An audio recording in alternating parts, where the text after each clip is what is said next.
You are 37, and this morning your neighbor stopped greeting you at the well. At first, it seems like a small thing. In a village this small, people argue all the time. Over a chicken that wandered into someone else's garden. Over a debt for a sack of flour. Over a word said too loudly at the market. But today is different. She is not simply silent. She looks at you as if she has already decided she knows a truth about you that you have not heard yet. An hour later, you notice a second woman pulling her child off the path when you walk by. Then the man near the forge stops talking when you come closer. Then a boy throws a lump of mud at you and runs away laughing, not with his own laugh, but with the laugh of adults he has heard somewhere and learned to repeat. By evening, you understand. People are talking about you, not directly, not out loud, not yet. In a village, an accusation rarely begins with a shout. It begins with a pause, with a closed door, with a glance over the shoulder, with a sentence cut short when you enter, with people suddenly remembering things that no one cared about before, that you live alone, that your husband died too early, that you have no sons who could stand up for you in the square, that you know how to make herbal remedies, that last winter you argued with a neighbor over a debt, and a week later his cow fell sick, that once, at the well, you told a woman, God sees everything, and later her child died. Yesterday, these were separate facts. Unpleasant, ordinary village facts. Today, they begin to form a story, and that story is dangerous because you are not the one writing it. Congratulations. You have just become the most useful thing in a hungry, frightened village. An explanation. When the harvest is poor, people need an explanation. When the milk turns sour, people need an explanation.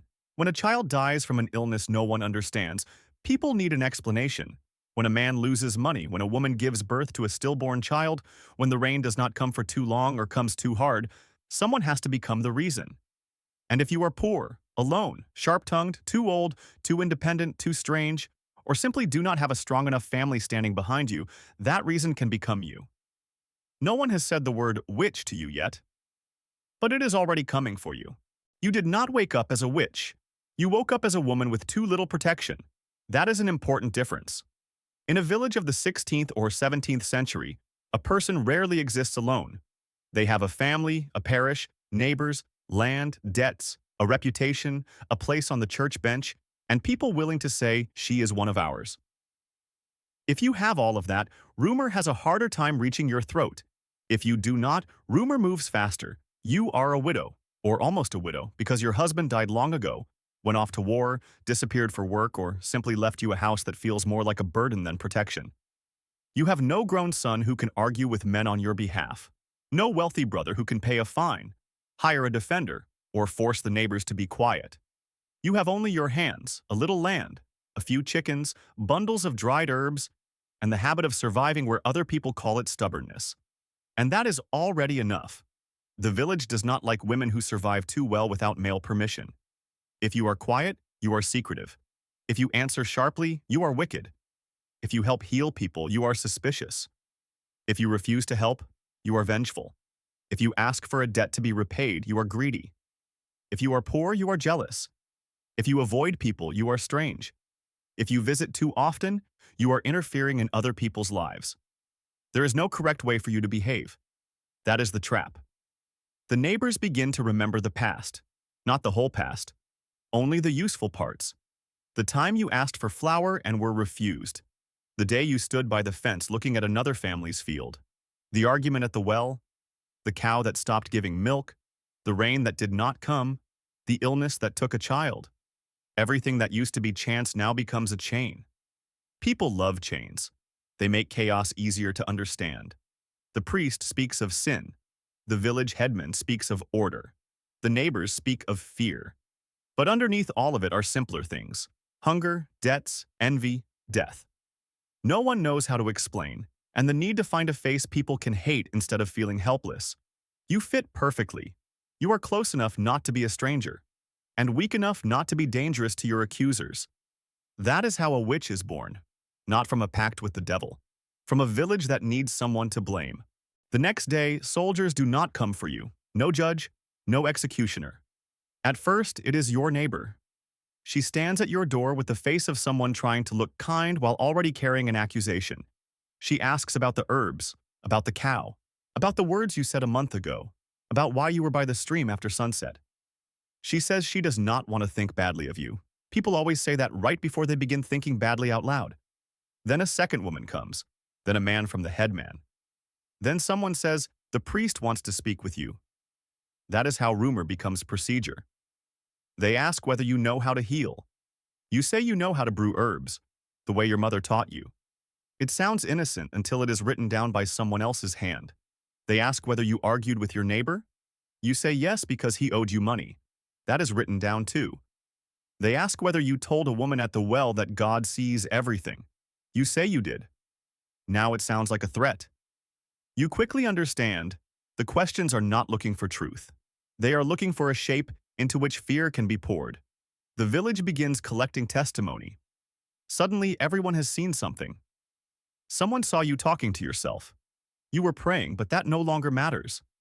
Someone saw a black cat run near your house. The cat is not even yours, but that no longer matters either. Someone heard you laugh on the day another family suffered a tragedy. You laughed at a joke before you heard the news. No one remembers that now. Memory works strangely in cases like this. It does not preserve the past. It reshapes the past to fit the accusation. The headman says everything must be investigated. The priest says evil knows how to hide. The neighbors say there are too many coincidences. And now even those who doubt stay silent because defending a suspicious woman is dangerous. Today, you are the witch. Tomorrow, someone may ask why they worked so hard to protect you. So you are alone before the trial even begins. Not because everyone believes, because fear makes cowards faster than conviction does. When they bring you to the first interrogation, everything looks almost official. A table, candles, men who know how to write, men who know how to quote scripture, men who know how to speak calmly while your life stops belonging to you. They ask you about God, about prayers, about nights, about neighbors, about sick animals, about dead children, about herbs, about dreams, about words you said in anger, about words you do not remember, about things that never happened but are now repeated so often that they begin pressing against you harder than reality. You answer as best you can, but every answer is dangerous. If you cry, it may be guilt. If you do not cry, it may be a cold heart. If you stay silent, you are hiding something. If you talk too much, you are covering your tracks. If you know your prayers, a witch can pretend to be pious. If you make a mistake in a prayer, there is the proof. If you are confident, you are insolent. If you tremble, your conscience is betraying you. In cases like this, there is no correct tone. The judges do not necessarily think of themselves as cruel men. That makes them more dangerous. Many of them are certain they are protecting the community. They sit behind the table not like villains from a story, but like men who have been given power over other people's fear. They believe order must be restored. They believe evil must be named. They believe that if a village is frightened, there must be a reason somewhere. And if the reason is already sitting in front of them, tired, poor, without a strong family, and with a damaged reputation, everything becomes easier. Your words are translated into the language of the court. I helped heal people becomes she knew herbs. I argued becomes she threatened. I was alone becomes she could have done secret things. I am not guilty becomes she denies it, as witches usually do. The most frightening thing is not that they do not believe you. The most frightening thing is that anything you say can become part of the evidence. Then begins the thing people in the village speak about in whispers.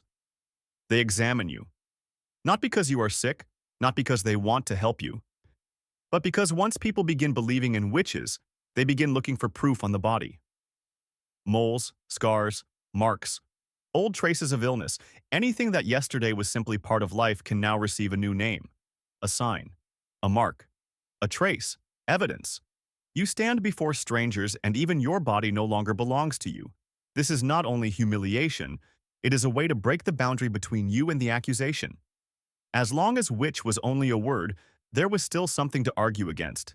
But if they find a mark on the body, the argument becomes harder. People love proof they can point to with a finger. They do not care that such proof could be found on almost anyone, if you search long enough and with enough bias. Everyone has a scar. Everyone has a mark. Everyone has some place where the skin is different from the skin beside it. But today they are not searching everyone. They are searching you. The women who once asked you for a remedy for pain now say they always felt something wrong around you. The man who once asked you to delay repayment of a debt now remembers that after your argument, his barrel of beer spoiled. The mother of the dead child cannot accept that illness simply came and took him. It is easier for her to believe someone did it. Not because she is a bad person, because random death is too heavy for the heart. And you become the shape into which people place their pain. That is what an accusation does best. It takes an ordinary life and rewrites it backward. It takes your hands, which worked, your voice, which argued, your loneliness, which was poverty, your knowledge of herbs, which was an attempt to help, and it turns all of it into proof that you were dangerous all along. You try to explain that the mole has been there since childhood, that the scar came from a knife, that your mother used the same herbs, that a cow can fall ill without a curse, that children die even in the homes of good people. But explanations sound weaker than fear. Fear always speaks louder. After several days, you begin to understand what they really want. Not just evidence, a confession. A confession is convenient for everyone. For the judges, it gives order.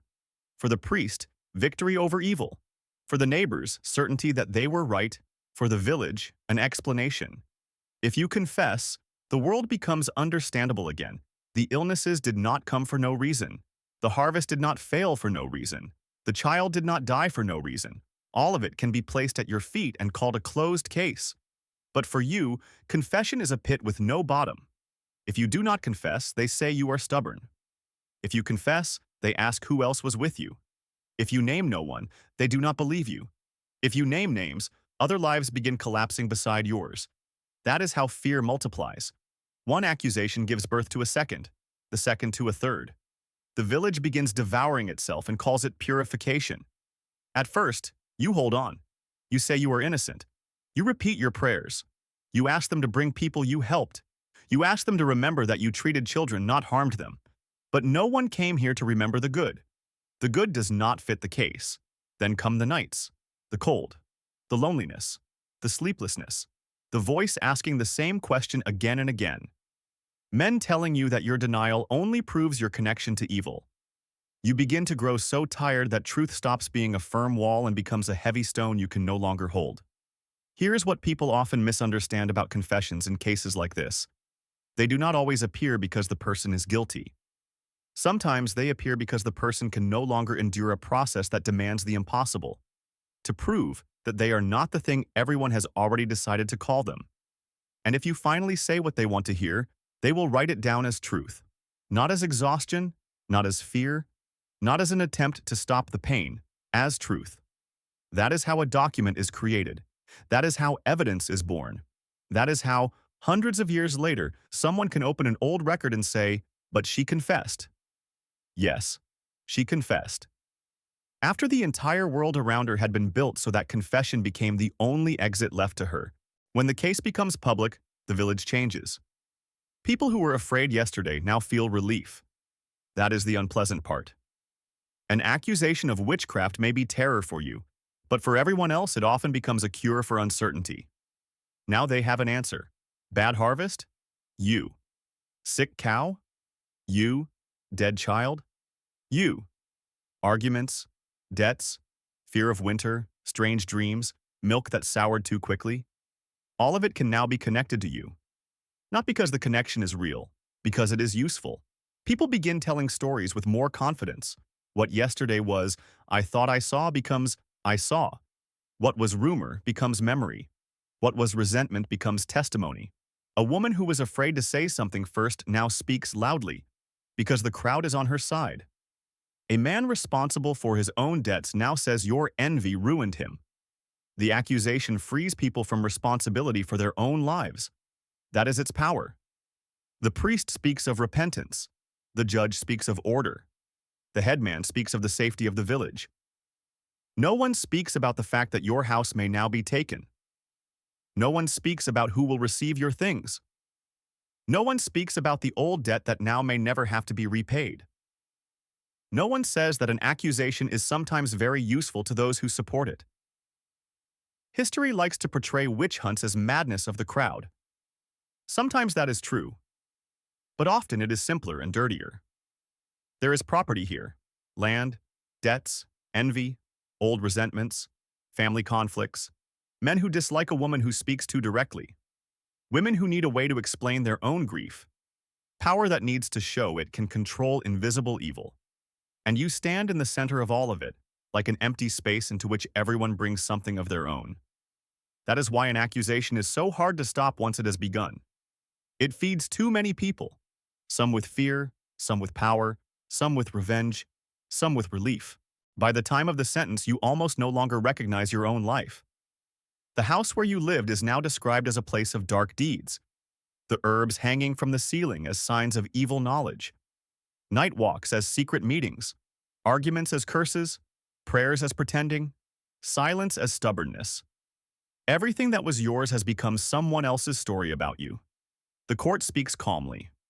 That is one of the cruelest things about places like this. Words that destroy a life are often spoken in an even voice. The men behind the table do not look like monsters. They look like people who have finished a task. If you are sentenced to death, the world does not stop. Somewhere, people are still bargaining at the market.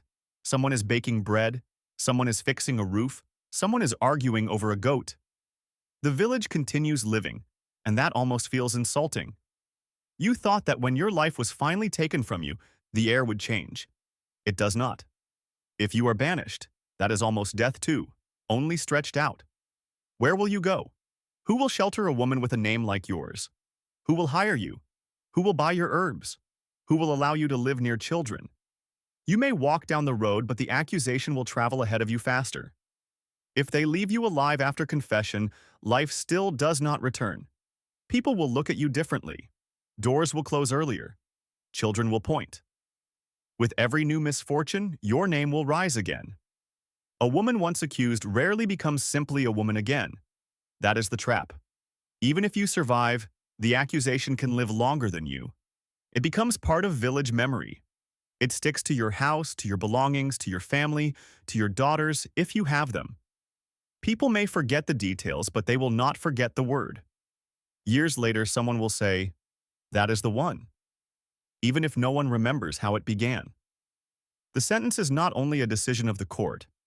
It is permission for society to stop seeing you as human. Many years later, if someone opens the documents of your case, they may see lines: name, age, place, accusations, testimony, the court's decision, maybe a confession, maybe a list of witnesses. Everything will look neater than it actually was. The archive is always cleaner than life. The archive will not contain the smell of the damp cell. It will not contain your hands shaking from the cold. It will not contain the neighbor who was afraid to admit that she simply hated you because of an old debt. It will not contain the child who died from an illness no one understood. It will not contain the field that failed because of the weather. It will not contain the male gaze that disliked the way you answered too sharply. It will not contain the long years of poverty that made you a convenient target. The archive will contain one word: witch. And that is the most dangerous thing in the history of women like you. The accusation often survives the person. It becomes shorter than a life, but stronger than a life. One word replaces everything: how you worked, whom you loved, whom you helped, what you feared, how you survived your husband's death, how you asked for a debt to be repaid, how you fell asleep alone in a house that was colder in winter than outside. History does not always lie directly. Sometimes it simply preserves the words of your enemies better than your own voice. That is why cases like this must be read carefully, not as proof of magic, not as a fairy tale about dark times, but as traces of a society that often solved its problems by throwing them onto those who could not defend themselves. When a court calls a woman a witch, it does not speak only about her. Often, it speaks about the village, about what it feared, whom it hated, whom it owed, whom it could afford to lose. You may disappear from life, but the paper will remain. And on paper, everything will look as if the world was certain. The world often looks most certain when it is most wrong. The real story is not that you flew at night, not that you spoiled milk with a glance, not that you made secret bargains with forces the village was afraid to name. The real story is simpler and more frightening. You were a woman in a world where it was dangerous for a woman to be inconvenient. Too poor, too alone, too old, too knowledgeable, too sharp, too needy, too unprotected. And when disaster happened nearby, People chose you as the shape for their fear. That is what makes this story so heavy. An accusation of witchcraft rarely began with evidence. It began with relationships. Who owed whom? Who disliked whom? Who envied whom? Who was weaker? Who was alone? Who could disappear in a way that allowed the village afterward to keep living with the feeling that it had become cleaner? You were not a monster. You were an answer people invented because the real world was too complicated. Illnesses were unexplained. Harvests depended on weather. Children died, animals fell sick, men drank, debts grew. Winter came too quickly. God was silent. And instead of admitting helplessness, the village found a woman and said, "There is the reason." That is how fear becomes law. That is how rumor becomes a document. That is how a poor woman becomes a witch. And somewhere in the next village, in the next year, it will begin again. Another woman will not be greeted at the well. Another child will fall ill. Another cow will stop giving milk. Another man will remember an old argument. Another priest will say, "Evil walks nearby." Another woman will hear her name spoken more quietly than yesterday. At first, she will not understand. Then she will. People are talking about her. And from that moment on, her life will no longer fully belong to her.